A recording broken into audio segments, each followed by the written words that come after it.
So if you're watching this for the first time, we can be first timers together because this is my very first makeup video. I have watched tons and tons of makeup videos on YouTube over the past 10 years, and I've always thought about making my own. I can't go a day without someone asking me how I did my eye makeup, so this tutorial is going to really focus just on that portion of the look.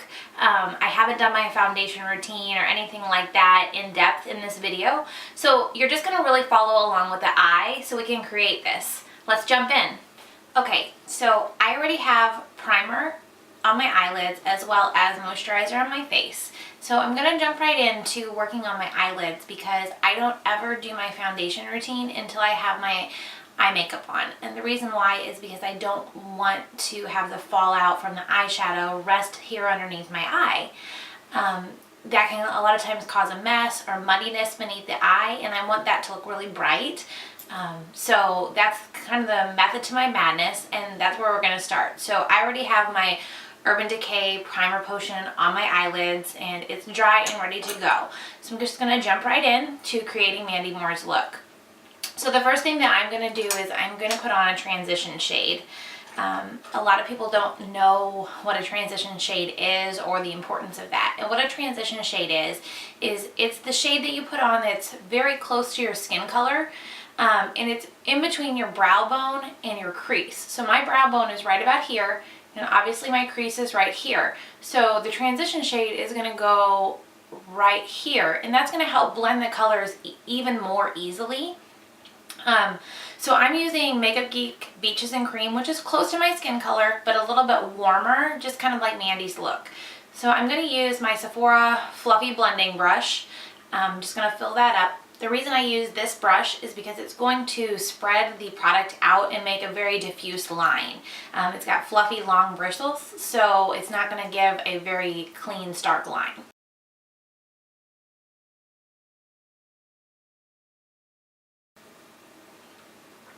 And I'm just going back and forth in windshield wiper motions on both eyelids.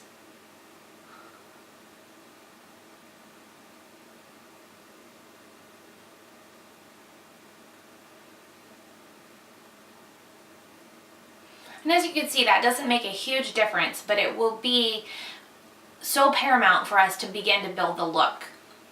So the next color I'm going to put on, I'm going to use actually the same brush, and I'm going to use it in the transition area as well, is Creme Brule by Makeup Geek. And as you can see, it's still a very skin tone shade, but it's a little bit darker. So it's kind of a light, soft brown. Same brush in the same area, but I'm going to concentrate the color to the outer corner of the eye and blend it in.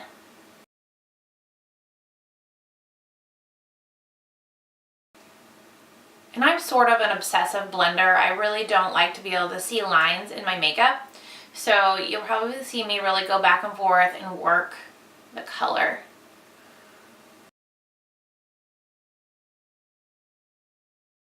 Alright, so I'm satisfied with that. So what I'm going to do next is I'm actually going to start building into my crease just a little bit more color. So I'm going to take, again by Makeup Geek, this is Country Girl. And Mandy's look was warm, but it had just a little bit of mauve kind of in that warmth. And so Country Girl is kind of a purpley brown, which I really love. It's still in that warm family, but it's going to get us really close to that look. You could absolutely do a warmer shade here and be fine. But I'm going to take my very favorite brush. This one's by Morphe, and it's the M441. And as you can see, this is still a fluffy brush, but the ferrule is a lot more pointed. And so it's going to be a little bit more precise in how it lays color. The brushes are the bristles are slightly stiffer. So I'm actually going to go in my crease with that fluffy brush. So just working again toward the outside first and blending in.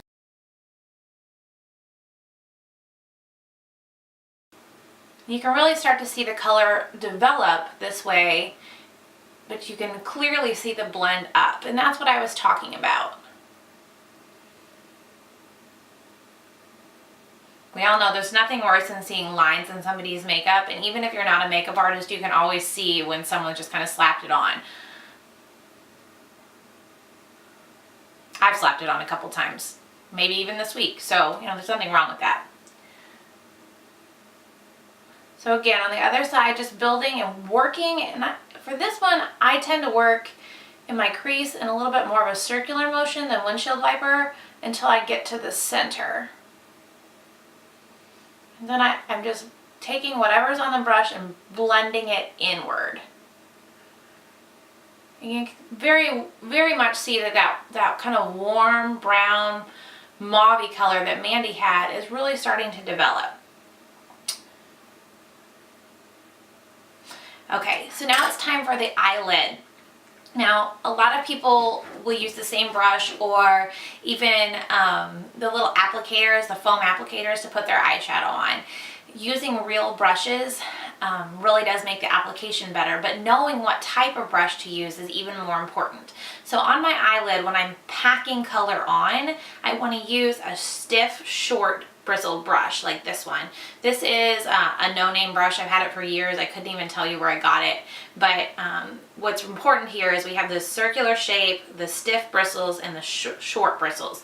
Short bristles don't grab a ton of product, so they're going to deposit more onto your eyelid. I'm going to grab MAC Amber Lights, and I'm just going to fill up my brush, and I'm going to pat onto my eyelid.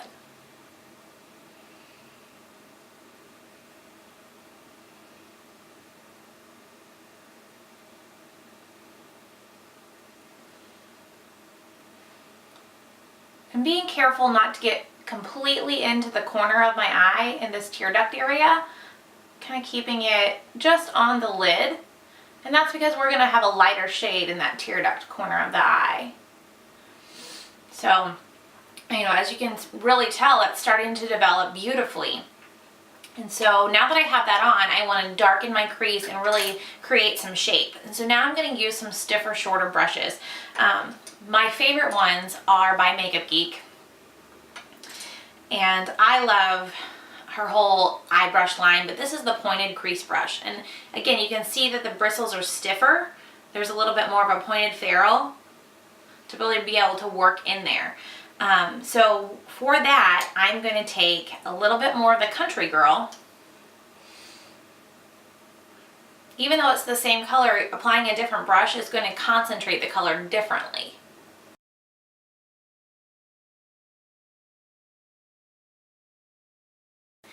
So next I'm going to take MAC Embark, which is, again, kind of a dark purpley brown. It's a little bit of a warmer brown. And I'm going to do the same brush, the pointed crease, in my crease to really give some depth. I feel like Mandy's eye look really just kind of drew you in, like you really wanted to look at her eyes. She is so beautiful and enigmatic in how she glows.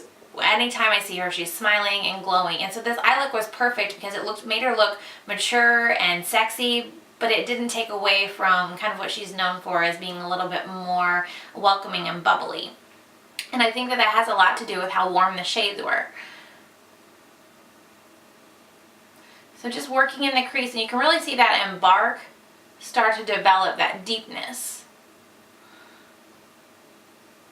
And being careful to keep that color toward the outside of the eye. You never want to draw dark color toward the inside of the eye unless you have very wide set eyes, because it will make you look tired and older.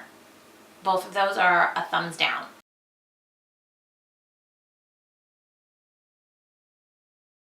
And that color really concentrated toward the outer corner.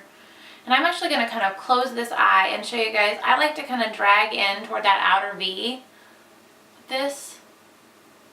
And then be sure you have a very good blend, just dragging it in toward the center.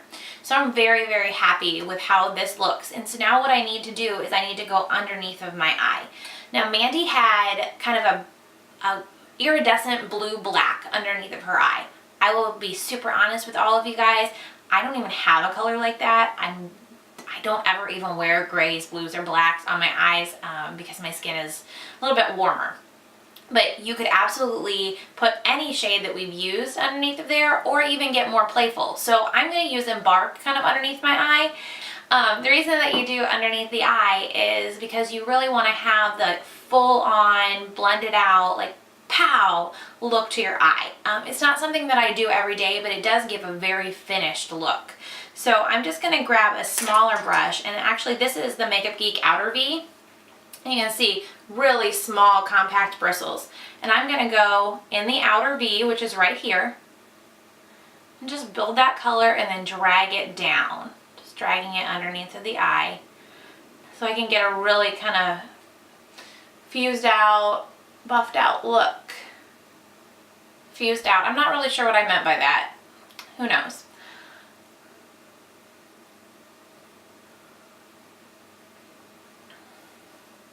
You can see just dragging that underneath of the eye gives an overall finished look. But I like to actually have stuff in the inner corner as well. I won't do that part until I put my foundation on. So I'm going to go put my foundation on and get all of my face ready, and then I'll come back and finish the eye look for you guys. I've got my foundation completely finished. I have my contour on, and I've kind of blended everything out. So I'm ready to put on my blush, which would be the next step. I wanted to make sure that I did this on camera because Mandy has a very unique look in how she wears her blush, and it works really well for her face shape, but it wouldn't work well for everyone. She really dusts the entire apple of her cheek. So the apple of your cheek, when you smile, is this part right here. For a lot of people, they make the mistake of dusting this entire portion with color. And so what I recommend you do is do not get blush in this triangle underneath of your eye, and do not get blush super close to your nose. So come out and get the outer apple. That works for almost every face shape, and I can talk more about that in another video. So I'm going to actually use MAC Peach Twist, which is kind of a shimmery shade, and I chose that because Mandy has that warm tan golden look in her photos. And as you can see, I'm just kind of dusting it on. I'm using actually what is called a contour brush to put my blush on. It's angled and a little bit fluffy. I really don't like to use big puffy brushes for my blush because then it gets everywhere.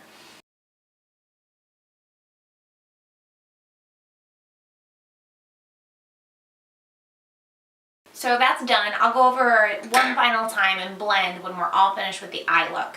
But as you remember, I had already taken Embark and blended it underneath of my eye. And now I'm going to go back with the shade that's on our lids, Amber Lights, and I'm going to blend even more. I'm going to take a stiff, very small brush and just go right underneath the eye into the lash line. Blending it carefully into the Embark.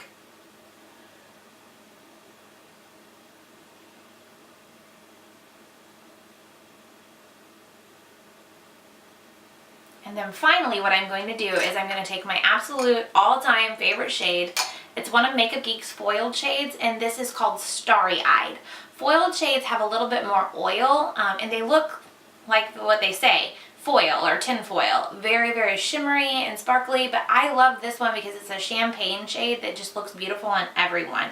But because I'm going to be putting it in the inner corner of my eye, I need a very specialized brush to do that.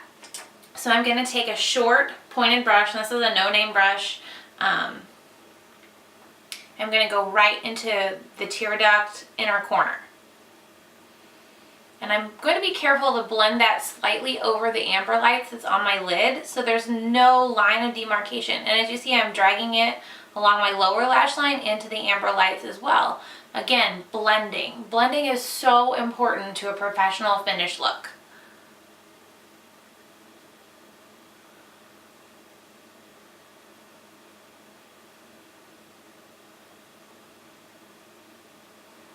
So there you have kind of the inner corner, and as you can see, that really just opens up my eye, keeping that light color in there. Could I talk with my hands anymore? I don't think so.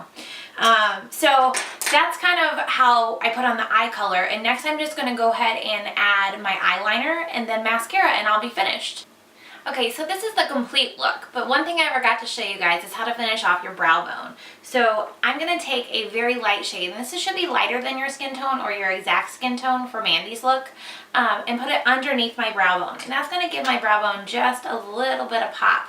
You want to take a pretty precise brush and just get up in that area, I do not like shimmer in my brow bone, so I always use a very soft, diffuse look in that area.